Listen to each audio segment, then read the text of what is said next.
Então, esse conhecimento do outro, não para você dar diagnóstico, mas para você ter a tolerância. Porque aquela pessoa também tem um lado muito bom. E a gente tem que descobrir. Porque senão a gente vai guerrear, gente.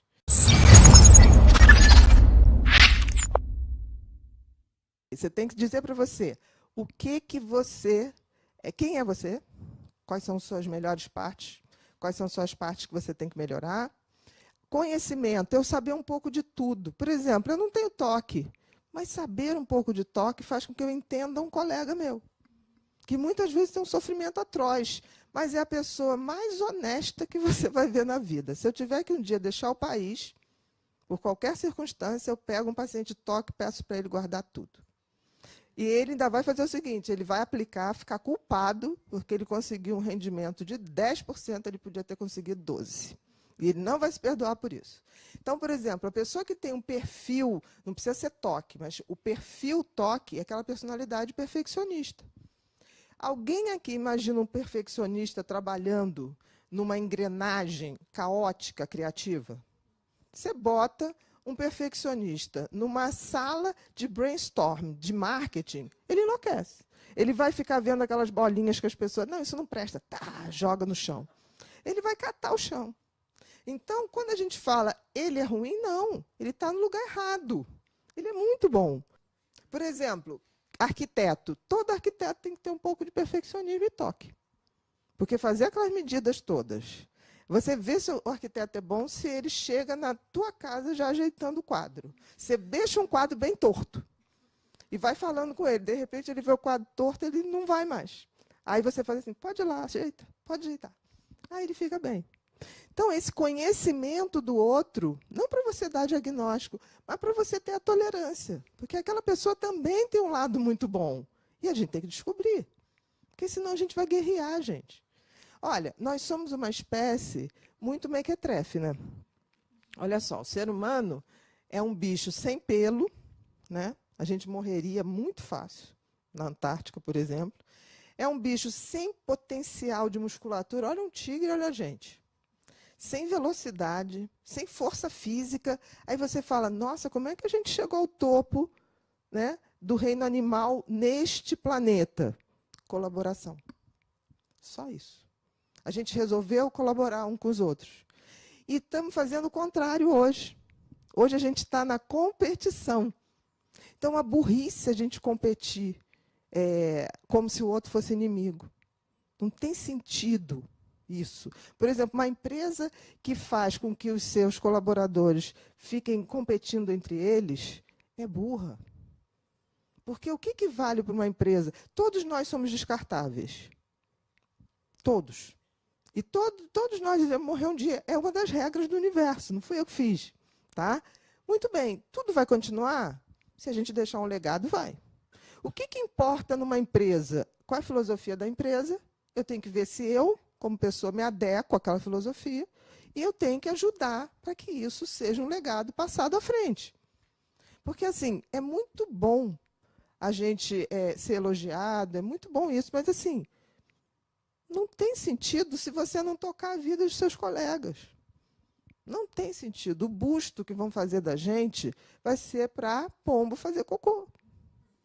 Então, a gente tem que ter essa interação agora. Porque o que a gente deixa nas pessoas? As boas memórias. Eu sempre digo que eu estou sempre vivendo, e isso é fundamental para a saúde mental, eu estou sempre vivendo para criar boas memórias. Sempre. E lembre-se disso, existe uma síndrome chamada declínio da alegria de viver, que começa aos 23 anos. É sério. Quantos sorrisos uma criança de 3 anos dá por dia? 400, em média. Mas você já viu criança brincando? Repete. Você já viu criança... Você já viu que se gosta de um filmezinho, bota de novo, e de novo, e de novo. Você conta a historinha de noite, ri, e no dia seguinte conta de novo. Aí você conta de novo. Então, uma criança de 3 anos ri em média 400 vezes por dia. Muito bem, um homem, e uma mulher também, de 40 anos, ri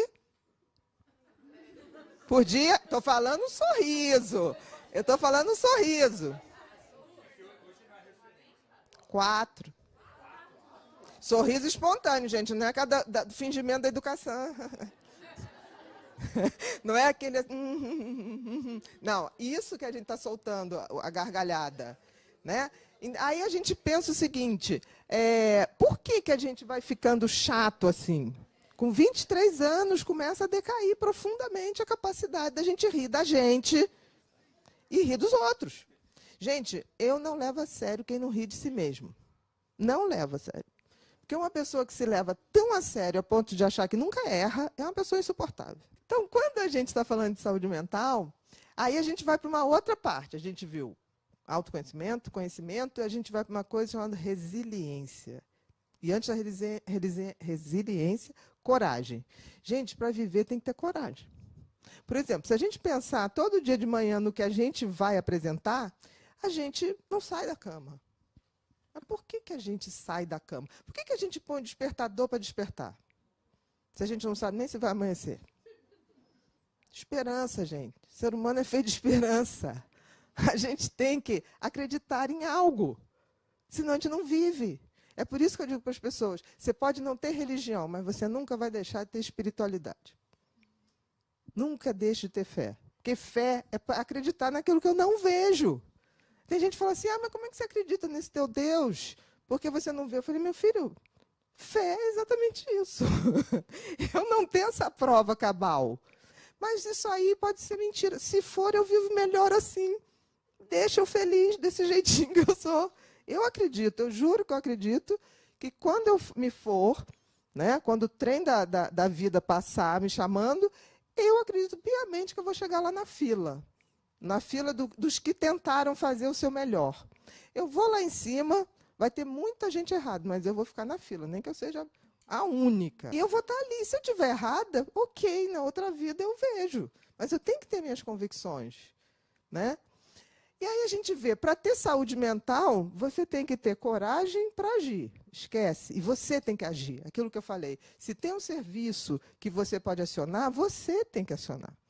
Você tem que tomar decisões na sua vida. A geração atual está muito mais frágil do que as outras, porque os pais resolveram fazer o quê? Vou dar tudo aos meus filhos que eu não tive. Gente, dar tudo para um ser humano é apostar no fracasso dele. É apostar, é fazer um tratado. Porque, por exemplo, muitos de nós aqui batalhou para ter o primeiro carro, batalhou para ter uma casa. A criançada já está assim, não, meu pai vai me deixar a casa, meu pai vai me deixar não sei o que lá, meu pai vai me dar uma BMW quando eu tiver 18 anos. Eu falo, seu pai é um cretino. Ele te detesta. Eu consigo. Eu falo, seu pai é um cretino, ele está achando que você é incapaz. Eles olham para mim, não tinha pensado nisso. Eu falei, pensa. Porque ele não aposta nada em você. Ele acha que você é um idiota. Aí aquilo vai despertando neles uma vontade que eles vão para frente. Então, assim, essa geração que está aí, ela não sabe ser frustrada. Você já notou que antigamente suicídio, tentativa de suicídio, era o último recurso, né, na vida. Hoje, nossos adolescentes fazem o quê? Meu namorado desmanchou. Me corto, tomo comprimido. O suicídio passou a ser uma opção. Então, assim, nós estamos errando e a gente tem que entender isso. Deixa o filho chorar às vezes. Deixa se frustrar às vezes. Eles precisam disso. É o treino da vida. Porque, assim, nós não estamos aqui para sermos felizes. Gente, a gente veio para cá não foi para ser feliz. A gente veio para cá para evoluir. Agora, se você consegue evoluir sendo feliz, nossa, você está virando mestre. É outra coisa. Então, resiliência é quando a gente assume que as dificuldades virão, mas a gente vai enfrentar e o que vai sair do outro lado é um pouco melhor. Porque resiliência, gente, é a característica do elástico. O que é a característica do elástico? Eu estico, e quanto mais eu estico, mais força o elástico ganha. Já viu um elástico, quando estoura, vem no dedo da gente, vem forte. A resiliência é isso com a gente. São as dificuldades que a gente enfrenta, a gente vai tornando mais forte. Muito bem. Se eu tenho isso tudo e tenho a resiliência, naquela hora que a gente está sofrendo, a gente diz o quê? Fica quieto, que esse negócio vai te tornar mais forte. Sei que é difícil, mas a gente não tem outra saída. Né? Ou você deita e chora, ou você sabe que aquilo tem um sentido, que você pode não entender, mas tem. E, por fim, a ressurgência. O que é a ressurgência? A ressurgência é uma palavra usada para um fenômeno geográfico, que significa revirar o mar de vez em quando faz isso. Revira o fundo do mar, tá? É um fenômeno geográfico, e aquele fundo do mar vem. Então é muito nisso que se descobre tesouros enterrados.